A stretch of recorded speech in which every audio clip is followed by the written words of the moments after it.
I've been looking for something for so long that it often seems to me that the end will never come.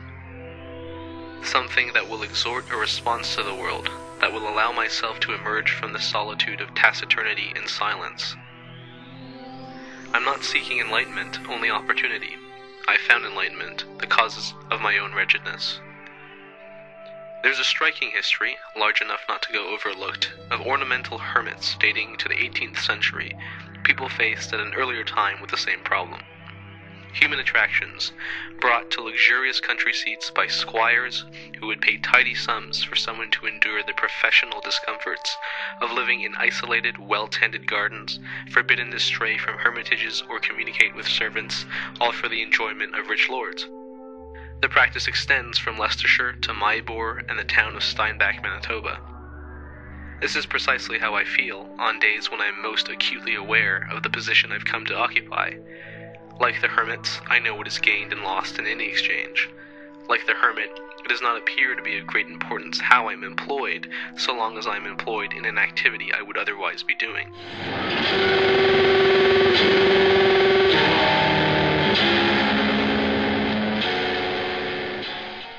However, the hermits of this age are distinguished from their ancestors in the sense that they have inherited the same penchant for collecting that the country squires exulted in. We are now known by a different name altogether. From our namesake, we assume the resignation against the greatest obstacles the fates can hurl with legendary indifference. But we possess an aptitude for collecting knowledge and knowing, drawing within an already broad compass more and more articles of importance. The cynic's folly, I've read, does not lie in an inability to acknowledge the depredations of human suffering or the incompetence of governments. The problem lies in the cynic's continued, undeterred behavior in the face of such obstacles and his awareness of their involuted methodology. Ours is that modernized, unhappy consciousness on which enlightenment has labored both successfully and in vain, for whom ideological critique no longer performs its ultimate function, having already realized to what degree ideology structures social reality. I don't believe this to be the case. It's a misrepresentation of my position. I don't believe in a separation of thought and action. I don't believe in a grim appeal to morality, an appeal to my ethical standing as a human being. You cannot shame a person into acting who has realized that there is no shame in waiting, waiting for the end that has no end.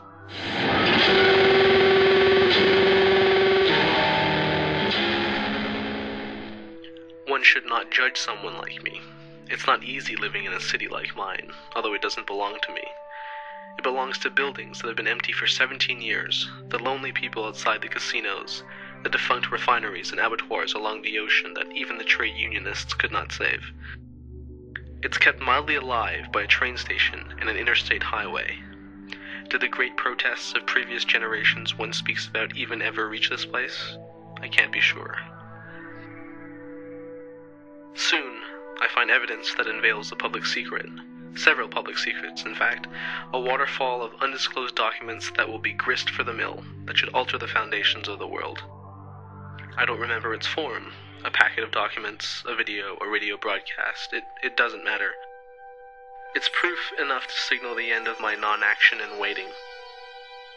Yet my commitment to the end is short-lived, the findings rendered useless. I realize that public secrets aren't secrets at all. They are things one knows deeply and truly, but does not enunciate because of the fear it might disrupt entire institutions and precious lives. So I still don't feel changed. I'm not compelled to move out of the stasis I was born into. The end I wanted so desperately to feel and to be a part of has not meant anything at all. I have known all along what one would need to exhort a response to the world. I know what keeps me here, the position I hold, the expenses, the comfort of the quiet, apolitical city that allows me to return to a state of innocence, of nature. I've decided not to continue my search for more confirmation.